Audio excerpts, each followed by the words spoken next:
welcome back to my channel, and for today's video I'm going to be talking about how I converted my Philippine driver's license to Japanese. So this video is for all of the Filipinos who are living here in Japan and have been driving using their international driving permit for almost a year, and the IDP is going to be expired soon, and that's why they need to convert their Philippine driver's license to Japanese. Also, I converted my license a few months ago, so I might miss some information, but I'll try to be as accurate as possible. So let's get started. So for this video, I'm going to divide it into 4 parts. The first one would be the list of requirements. The second one, the preparation that I did. Third, the struggles that I had. And the fourth, the costs. And also, I would like you to know that I will be talking about my experience. So the conversion process might be different from the other cities. So, but at least you will have an idea on how to convert your license from your home countries to Japanese. Let's go to the first part. So for the list of requirements from your home country, first, your non-professional driver's license. Original, it must be original. Second, proof that you've stayed in the Philippines for 3 months or more after obtaining your Philippine driver's license.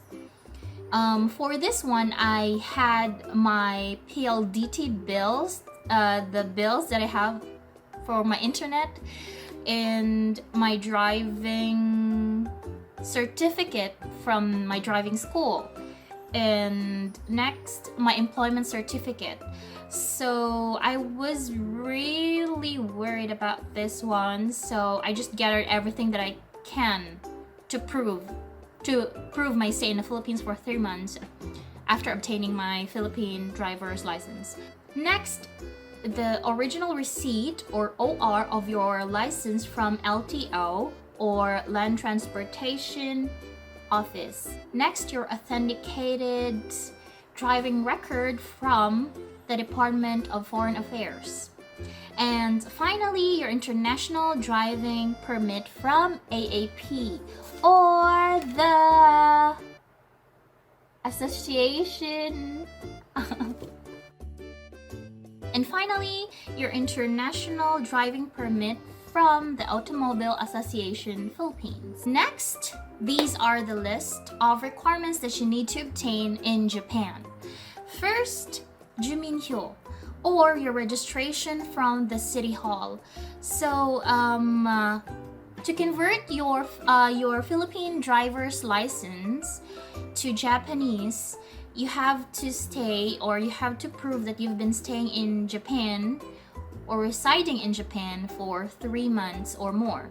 Next, Japanese translation of your Philippine driver's license. For the translation of your Philippine driver's license, you have to download the form from JAF website, and you have to send the money along with the application form through the post office.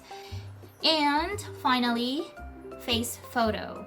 So it should be the latest, okay? So these are the list of requirements you need to gather in order to convert your driver's license to Japanese.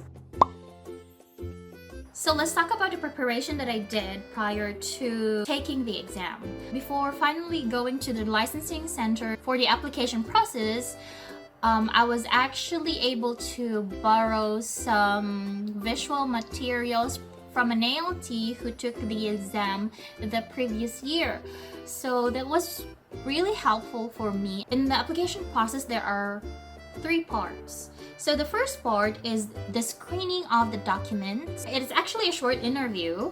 I took it around February 28, and at that time, I was really anxious because I was informed by the company, by my company, that I might not be able to make it to the exam because my license restriction is 1 and 2. So since my driver has R1 on it, I was interviewed if I know how to drive a motorcycle, how I learned, how long I've driven in the Philippines using motorcycle, and where did I drive and when did I obtain the license to drive a motorcycle. Everything, all the questions were in Japanese. After the interview, I was informed that okay, you have to wait for 3 hours because we have to review your requirements, and we will call you after that. And if you pass, you will take the written exam. If you don't pass, you cannot. For those 3 hours, I was really anxious. Like, oh my goodness. Okay, so after 3 hours, they called me and informed that my documents were fine and that the next step would be the written exam. So at this moment, I felt a little relieved because I passed the first step. Before that, there was a paper where you'll have to answer yes or no, like do you drink, do you have physical disability, or do you have a criminal record, like checking your background. Let's go to the second part of the process, the written exam. So for the written exam, there's only one part, and there are 10 questions. The questions are in Japanese, but there's actually a different paper which has the translation of the questions, so it's just easy. It was easy. You don't need to worry about it. But don't let your guard down. So once they checked it, they confirmed that I passed, and then the person who was assisting me at the time showed me the available schedule for the skill test. So the skill test, this is the actual driving test. So you will have to drive an actual car. So then she showed me the schedule for the available schedule for the skill test, and the earliest was March 9th. I took March 9th. In case I won't be able to pass for the first time, I'll still be able to take another skill test before my international driving permit expires. So here, I'm going to explain why I'm in a rush. So I'm in a rush because the international driving permit is only valid for a year. Okay, valid for a year driving here in Japan. So at that time, my international driving permit was going to expire on April. Let me check. It's just April 2020. So that time it was February 28, right? So I still have 1 month to obtain my license. Earlier I said that you have to prove that you live in Japan for 3 months before you can take the exam. But since I was assisted by my company, and my company has a lot of ALTs to take care of, so I wasn't able to take the exam 3 months after arriving here in Japan. The person who was assisting me gave me the handouts that I need to study and to learn. It was actually the course that I need to take for the skill test, for the driving test. And prior to the skill test, I took the lesson. So the driving lesson was for an hour. So it's just, the course that you have to take during the exam. And here it is. So finally, the next day was the driving test. There were 3 of us who did the briefing and what we need to do during the test. So after the briefing, we had the exam in turns. I was the second person. So the one who assessed me was actually a police officer. And after my driving test and parked the car, he told me, "Gokaku." And that means I passed. Yay! Guys, I really cried at that time. I couldn't believe it. I actually asked him for the second time. おめでとうございます。合格です。本当ですか？That was my reaction. I know, it was really, really funny, and I cried. So that's the process and the struggles that I had. So after the driving test, I went inside the building again and I waited for the license. So I waited for about 2 hours. So yeah, that's it. So now let's go to the cost.